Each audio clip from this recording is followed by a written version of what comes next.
O texto de hoje é Mateus capítulo 5, que é as bem-aventuranças, e o verso 6. Nós já falamos sobre os humildes de espírito, nós já falamos sobre aqueles que choram pelos seus pecados, nós já falamos pelos mansos, e hoje nós falaremos bem-aventurados, o verso 6. Bem-aventurados que têm fome e sede de justiça, porque eles serão fartos. Então, esse versículo ele parece ser o mais bonito, né, de toda a bem-aventurança. Bem-aventurado aqueles que têm fome e sede de justiça, porque eles serão fartos. Então, aqui a condição fundamental para uma vida santa em todos os aspectos é ter fome e sede de justiça. Nós não atrelamos aqui, nós não estamos falando de justiça terrena, nós estamos falando da justiça de Deus. Aquela justiça que nos faz viver em santidade, aquela justiça que nos faz buscar cada dia mais viver para a glória de Deus. E aí Jesus ele vai dizer, aquele que busca, que tem fome e sede, né? São duas coisas indispensáveis, né? Você coloca aí a vida de uma pessoa que ele não vive sem comer e sem beber. São duas coisas necessárias para a subsistência, né? Para o desenvolvimento da pessoa como ser humano, para o meu organismo. Mas a Bíblia está nos dizendo para nós ter fome e sede da justiça de Deus. Aí o próprio Mateus, o evangelista Mateus, no capítulo 6, verso 33, ele vai dizer, né? Buscai primeiro o reino de Deus e a sua justiça, e as demais coisas, as demais coisas vos serão acrescentadas. Aqueles que buscam viver a justiça de Deus, eles vivem em santidade, separando as suas vidas de tudo que é impuro, de tudo que é mal, de tudo que desagrada a Deus. Porque a santidade, a santificação, ela é um processo na vida do cristão. É um passo da conversão, ou seja, ela continua um processo que a pessoa vai, ao longo do tempo, se aperfeiçoando cada vez mais até chegar aos céus. E nós temos que buscar esse nível de santidade, a nos separar das coisas que desagradam a Deus, que fere a santidade de Deus, e nós só conseguimos fazer isso quando nós nos agarramos na justiça de Deus. Nós podemos lembrar que Moisés foi um exemplo disso, quando ele disse, se a tua presença, Senhor, está lá em Êxodo, capítulo 33, a partir do verso 13, ele vai dizer, se a tua presença não for comigo, não me faça sair daqui. Porque a tua presença, Senhor, na minha vida é o mais importante, é o que me faz andar, é o que me faz crescer, é o que me faz olhar para frente. A presença de Deus nas nossas vidas, a justiça dele nas nossas vidas nos faz caminhar, rumando, igual o nosso querido pastor Claudinado diz, rumando aos céus. Porque a presença de Deus nas nossas vidas nos faz ser diferentes. Nos faz ser como Paulo disse, eu vivo para Cristo, mas não vivo mais eu, mas Cristo vive em mim. E isso é viver em santidade, isso é buscar a santidade a todo tempo. Paulo também, ele vai escrever aos Filipenses, no capítulo 3, e eu faço questão de ler esse texto, porque isso aqui mostra a condição de uma pessoa, ou mostra como ele busca pela justiça de Deus, como ele se relaciona com Deus em santidade, colocando para trás todas as coisas que não têm significado nenhum para a sua vida, e agarrando naquilo que é mais importante para ele. Filipenses capítulo 3, do verso 8 ao 10, ele vai dizer assim, Paulo escrevendo à igreja que estava em Filipe, ele vai dizer, mas o que para mim era lucro, isto considerei perda por causa de Cristo. Sim, deveras considero tudo como perda, por causa da sublimidade do conhecimento de Cristo Jesus, meu Senhor, por amor do qual perdi todas as coisas e a considero como refúgio. Algumas traduções vai dizer, e a considero como esterco para ganhar a Cristo. Ou seja, aquele que busca a justiça de Deus, ele busca viver a vontade de Deus. Se nós olharmos nos versos anteriores, quando Paulo escreve isso, ele vai citar uma lista de coisas que aos olhos humanos naquela época eram muito importantes.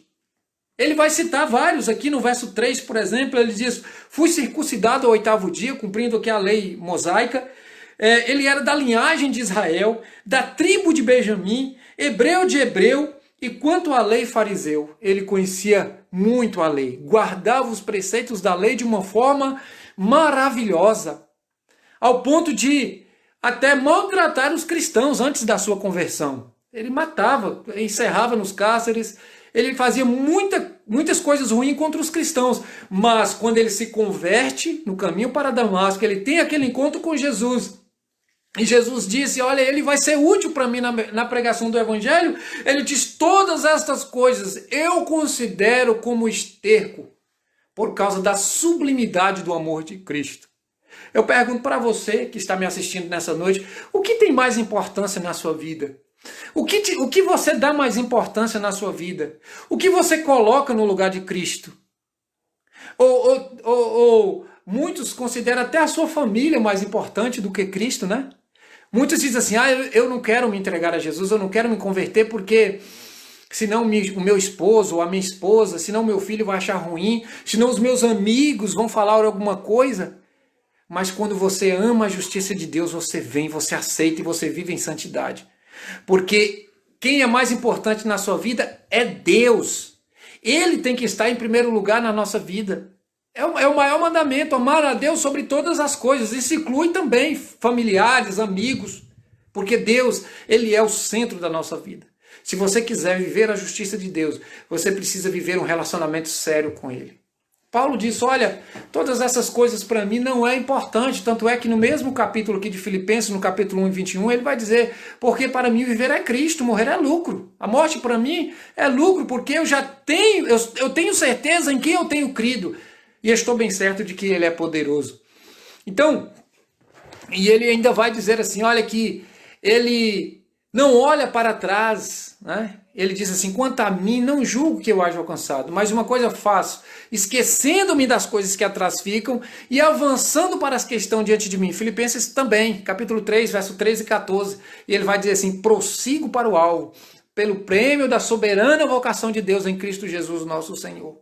Então isso é buscar a justiça de Deus, viver em santidade para a glória do Pai. Então o estado espiritual do cristão durante toda a sua vida dependerá da fome e da sede da presença de Deus na sua vida. Então o estado espiritual do cristão, ela se mede pela busca que ele tem pela presença de Deus na sua vida.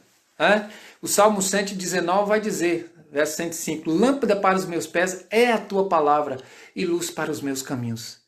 Então a sua vida com Cristo dependerá da maneira que você busca Ele, da maneira que você anseia pela presença dEle na sua vida, pela maneira que você se relaciona com Ele.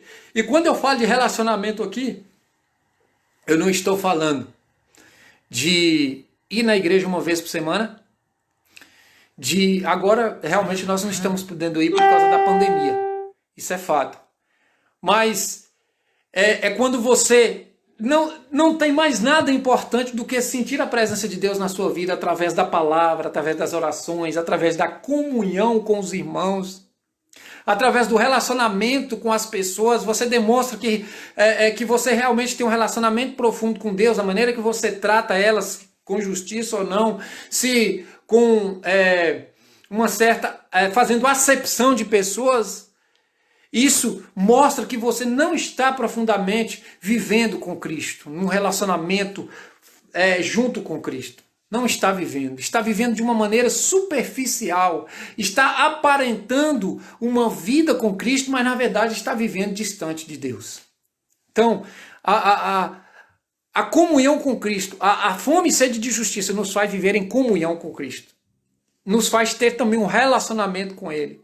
Então, a fome que o cristão tem das coisas de Deus, ela pode ser destruída pelas preocupações deste mundo e o engano com as riquezas. Aqueles que estão preocupados com tudo na sua vida, com o bem-estar, e não estão preocupados com o seu relacionamento com Deus, ele pode ser quebrado por causa das preocupações que você tem com aquilo que é insignificante diante do relacionamento com Cristo. Então, o que você tem dado mais valor? O que tem sido mais importante na sua vida?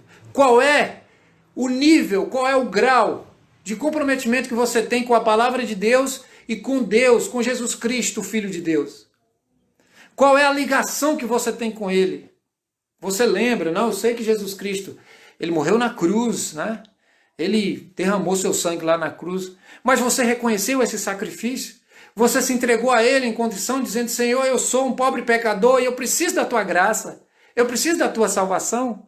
Você já fez isso? Se não fez, é hora de fazer. É hora de reconhecer os seus pecados e se entregar a Jesus.